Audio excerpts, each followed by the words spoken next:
Shalom, selamat pagi adik-adik yang baik. Pagi hari ini Bu Ida yakin adik-adik merasa sukacita, merasa bergembira, dan adik-adik siap untuk mengikuti acara sekolah minggu pada pagi hari ini. Mari sebelum kita mulai, kita akan naikkan satu pujian. Hati yang gembira adalah obat. Kita pujikan bersama-sama ya. 1, 2, 3.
Adik-adik, kita sudah memuji Tuhan.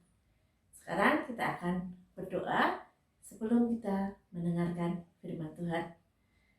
Tangan dilipat, tutup mata, kita akan berdoa. Selamat pagi Tuhan Yesus. Terima kasih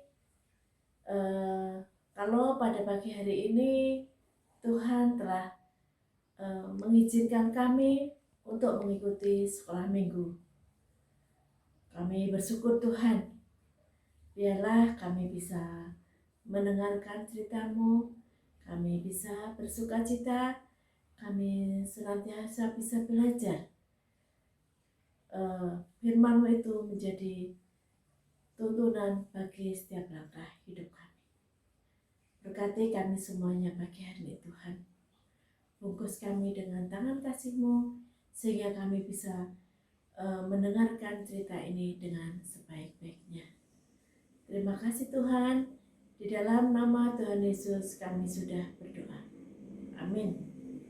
Ya, adik-adik, cerita pagi hari ini berjudul Senang Apabila Melihat Teman Kita Senang. Adik-adik, gimana tuh orang sukacita itu?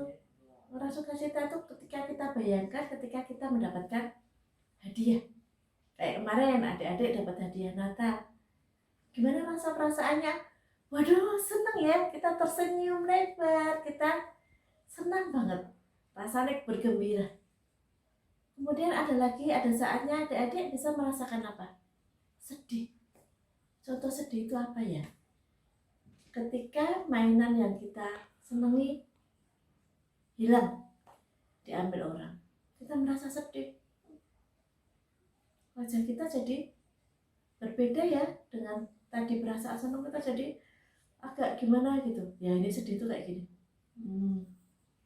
Nah, kemudian ada lain lagi, wajah yang takut.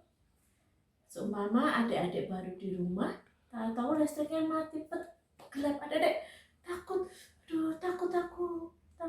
Kemudian adik-adik lari cari mama atau cari cahaya agar tidak takut. Ya, cerita pagi hari ini berhubungan tentang seperti yang Bu Ida katakan tadi, ada perasaan senang, ada perasaan sedih, ada perasaan takut. Ya, pagi ini kita akan bercerita tentang nabi besar, yaitu Nabi Yesaya. Arti dari saya sendiri adalah Tuhan menyelamatkan.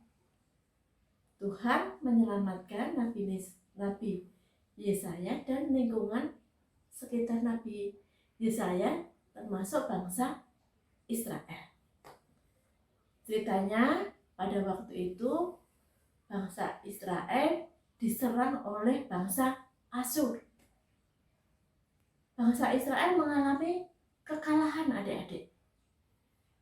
Kemudian apa yang terjadi dengan bangsa Israel ketika dikalahkan oleh bangsa lain? Apa, adik-adik? Sedih, ya, perasaannya sedih, tidak bersemangat lagi. Lah, karena bangsa Israel kalah, akhirnya mereka dibuang ke Babel, ke negara Babel. Lah, di pembuangan itu perasaannya dirasakan apa? Takut, adik-adik. Takut, sedih, tidak bergembira. Mereka tidak tahu apa yang harus dilakukan. Lah, kemudian ada secerca harapan, adik-adik. Di tengah ketakutan, kesedihan tadi, ada bangsa Persia, yang akhirnya bangsa Persia melawan bangsa Asyur. Karena bangsa Persia lebih besar, akhirnya bangsa Asyur kalah.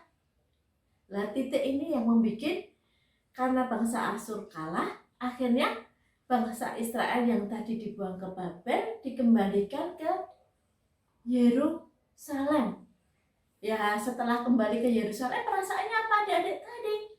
Gembira, senang, bahagia, mereka bersemangat lagi. Ya, inilah peran Nabi Yesaya.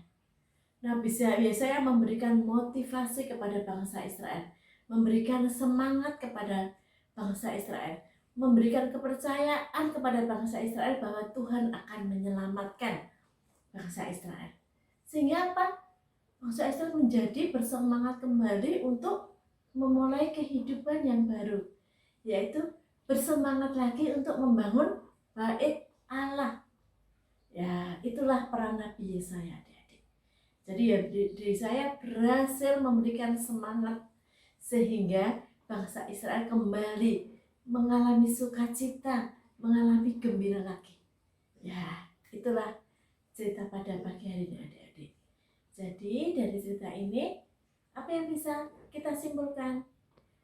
Ketika ada teman adik-adik yang mengalami kesedihan, mengalami duka cita, mengalami permasalahan yang berat, adik-adik harus hadir, menolong, memberikan penghiburan, agar teman-teman kita itu bisa bangkit dan kembali merasakan sukacita, ya. Jadi adik-adik akan bisa menghadirkan sukacita di tengah teman-teman yang lainnya. Amin. Nah, adik-adik, kita sudah mendengarkan firman Tuhan pada pagi hari ini. Kita akan mengakhiri ibadah sekolah minggu. Sebelum berakhir, kita akan berdoa lagi. Kita akan berdoa terlebih dahulu. Yuk, kakak pimpin, ibu Ida pimpin ya.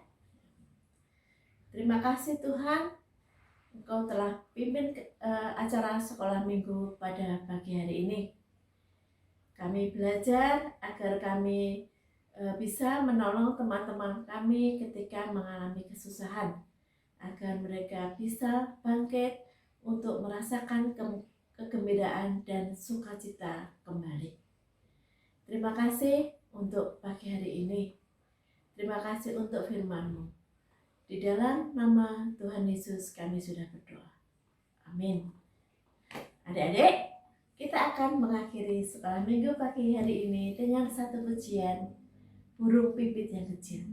Ya, kalau burung pipit itu dipelihara oleh Tuhan, terlebih kita anak-anaknya pasti akan dipelihara oleh Tuhan. Yuk kita pujikan burung pipit yang kecil. 1, 2, 3.